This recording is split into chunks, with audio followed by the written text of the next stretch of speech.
अरे पायल, जल्दी जल्दी से अपना काम खत्म कर ले। हाँ, आज तेरी ननद नैना का फोन आया था, तो वो कह रही थी कि आज उसके बेटे राहुल का जन्मदिन है। घर घर के लोगों को ही बुलाया है, हम सबका खाना आज वहीं पर है। और ये भी कह रही थी कि भाभी को तो जरूर लेकर आना, क्योंकि भाभी के हाथों में तो जादू है। भाभी के हाथों का ही खाना वहाँ सबको पसंद है।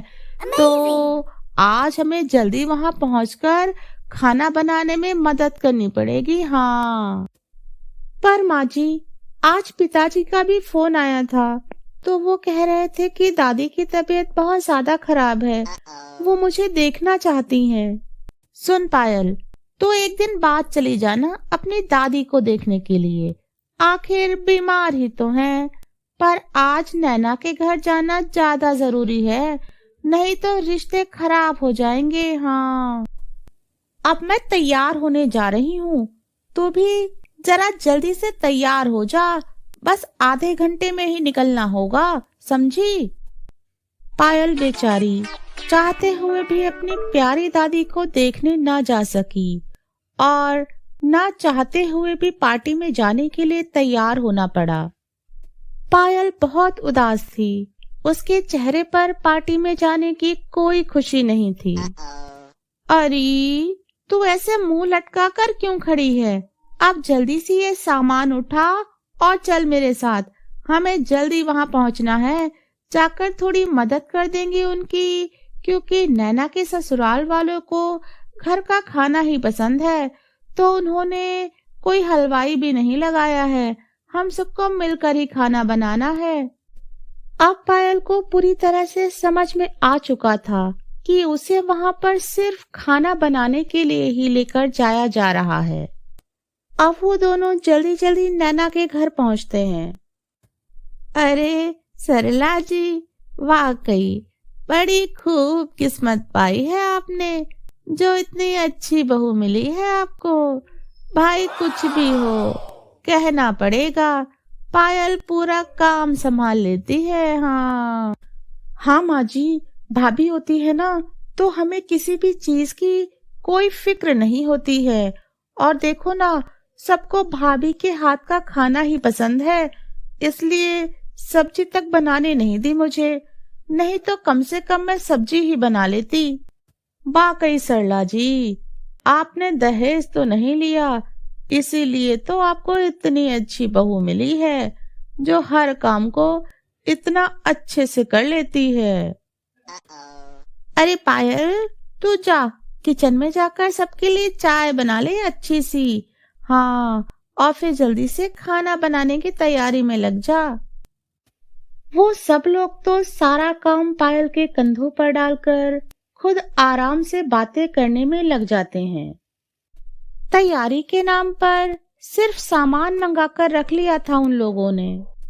बेचारी पायल अकेले ही इतने सारे लोगों का खाना बनाने में लग जाती है, पर उसका मन तो सिर्फ अपनी बीमार दादी के पास जाने का हो रहा था, जिसे पायल बहुत प्यार करती थी, जिसने पायल की खुशी के लिए अपने सारे जेवर और जमीन बेच दी थी। तभी पायल के पास उसकी माँ का फोन आया, तो पता चला कि उसकी दादी का स्वर्गवास हो गया है। पायल बेचारी आंखों में आंसू और दिल में दर्द लिए अपनी सास के पास जाती है। माँ जी, अभी अभी माँ का फोन आया था, तो उन्होंने बताया कि मेरी दादी अब इस दुनिया में नहीं रही। मुझे दादी के अंतिम दर्शन करने के लिए जाना है माँ जी। जीते जी तो मैं उन्हें नहीं देख पाई, पर मुझे उनके अंतिम दर्शन कर लेने दीजिए माँ जी। देख पायल, होने को कौन टाल सकता है, जो होना था वो हो गया। तेरी दादी अब जा चुकी हैं, अब तेरे जाने से वो फिर से जिंदा तो नहीं हो जाएंगी, और वैसे भी अगर तू चली जाएगी तो फिर यहाँ का इंतजाम कौन देखेगा? सब लोग बिजी हैं, अब तुझे लेकर वहां तेरे मायके कौन जाएगा?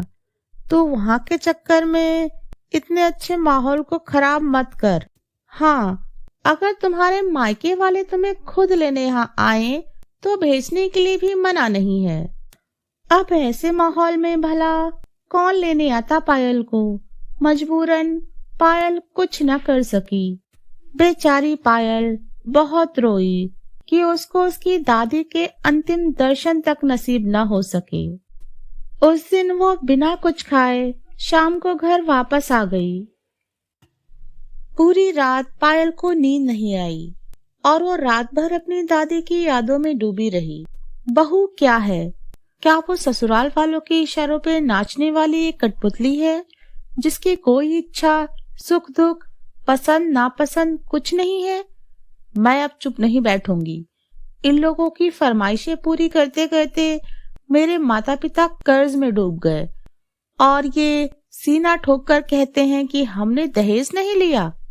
मैंने अपनी सारी जिम्मेदारियां बहुत अच्छे से निभाई, कभी किसी से कुछ नहीं कहा, सभी की इच्छाओं का ध्यान रखा। पर मेरी इच्छा का क्या? मैं तो सिर्फ आखिरी समय में अपनी दादी के अंतिम दर्शन करना चाहती थी बस। अब मैंने भी ये खुद से वादा किया है कि मैं अब किसी के सहारे नहीं रहूंगी। कहीं भी जाने के लिए मैं अब किसी का मुंह नहीं ताकूंगी। हाँ, और अपने माता पिता को यूं कर्ज के दलदल में डूबकर मरने नहीं दूंगी। अगले दिन पायल खुद ही स्कूटी सीखने को निकल पड़ी। देखते ही देखते पायल ने कुछ ही दिनों में स्कूटी चलाना भी सीख लिया और उसने अपने लिए एक बड़ी कंपनी में जॉब भी ढूंढ ली ताकि उसके माता पिता के कंधों पर और बोझ न पड़ सके। ऐसे ही एक सुबह को आखिर पायल की सास उससे ये पूछ ही बैठी, अरे पायल, मैं देख रही हूँ कि तुम ये रोज रोज बन ठन कर कहाँ जाती हो और इतनी देर में घर वापस आती हो। तुम्हें घर की और हम लोगों की कोई फिक्र भी है या नहीं?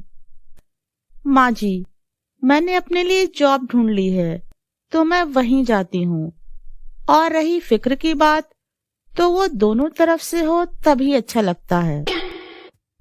जॉब? पर तुम्हें जॉब करने की क्या जरूरत है भला? और ये तुमने किससे पूछकर जॉब ज्वाइन की है? ये घर में इतने सारे कामकाज पड़े हुए हैं, ये कौन करेगा? बहू घर में कामकाज करते हुए ही अच्छी लगती है। यूं सड़कों पर फिरना हमारे घर की परंपरा नहीं है। माँ जी, आपकी आए दिन की ये जो फरमाइशें हैं ना, वो अब मैं ही पूरी करूंगी, मेरे माता पिता नहीं। वैसे भी आपकी इतनी सारी फरमाइशें पूरी करते करते वो पूरी तरह से कर्ज में डूब चुके हैं, पर अब और नहीं। और रही परंपरा की बात, तो क्या अकेले बहू की ही जिम्मेदारी होती है कि घर के सारे कामकाज करे? इतना कहकर पायल अपने ऑफिस के लिए निकल गई। पायल का ऐसा व्यवहार देखकर सरला जी को तो बड़ा गुस्सा आता है, पर वो कुछ बोल नहीं पाती हैं। तभी सरला जी की बेटी नैना भी वहां आ जाती है। अरे माँ, देखो ना, किचन में सारे बर्तन धुलने को पड़े हैं और बाथरूम में गंदे कपड़ों का तो ढेर सा लगा हुआ है, लेकिन ये पायल भाभी को तो किसी भी चीज की कोई चिंता ही नहीं है। कुछ दिनों से ये हवा में कुछ ज्यादा ही उड़ने लगी हैं। रोज स्कूटी उठा के पता नहीं कहाँ घूमने निकल जाती हैं। इन्हें तो घर की कोई चिंता ही नहीं है। माँ, तू सही कह रही है नैना, इसके तो वाकई में हवाई पर निकल आए हैं। पर मैंने भी कच्ची गोलियां नहीं खेली हैं, इसके पर तो मैं ही कतरूंगी। अब तू देखना मैं कैसे इसकी अकल ठिकाने लगाती हूँ। मैं भी इसकी सास हूँ, सास। हाँ।